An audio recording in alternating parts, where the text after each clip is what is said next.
I'd like to thank the gentlelady and the Speaker.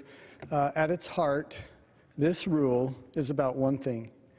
It's about taking power away from local officials, including local BLM officials, and moving that power to Washington, D.C., to faceless bureaucrats who sit in cubicles here in this city and make decisions that have enormous impact upon families and upon individuals who, in many cases in states, these bureaucrats have never been and may never be. There's a county in my district that is 97% controlled by the federal government. I have two counties that are 90% controlled by the federal government.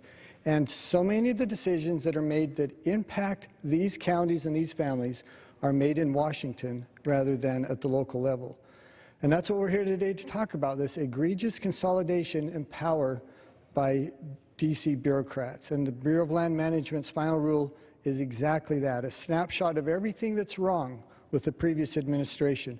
The rule is so flawed that a couple of administrative fixes simply won't fix it. It has to be repealed. Previous rule was on the books for decades, and this rule was introduced and finalized in less than a year. Thousands of comments were intended to fix flawed reasoning in the rule, and state and county commissioners were largely ignored. And let's remember, those state and county commissioners represent the people. They understand the needs of the people. And once again, 2.0 moves all that decision-making out of the local office and back here to Washington, D.C.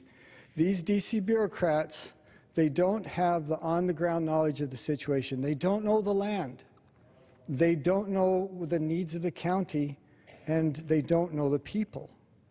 And that's not the only instance of diluting local voices. Planning 2.0 also undercuts the involvement of counties and other local government agencies by inviting distant voices to the planning table who would steer resource management plans away from multiple use early on in the planning process. This is a 180-degree turn from previous planning regulations.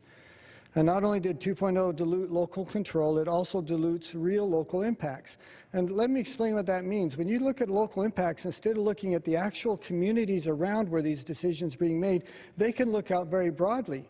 So in my case, you look at a national monument in Utah, you can look at the impacts of that and say, well, this has had a positive benefit, but that's because they may be looking at a community that's 100 miles away. They may be looking at St. George. Heck, why not look at Las Vegas? Why not look at Los Angeles and say, oh, those communities are doing fine. Look at the local economic impacts have been positive. It's not a fair reflection of what's happening to the local communities. Once again, the local people, the local families. While many lauded the BLM for giving this planning process an update, and I'm glad that they did, it was necessary, they fell short of delivering a final rule that helps people. That's why I joined in this effort to see it repealed. And with that, Mr. Chairman, I yield back. Gentleman's time.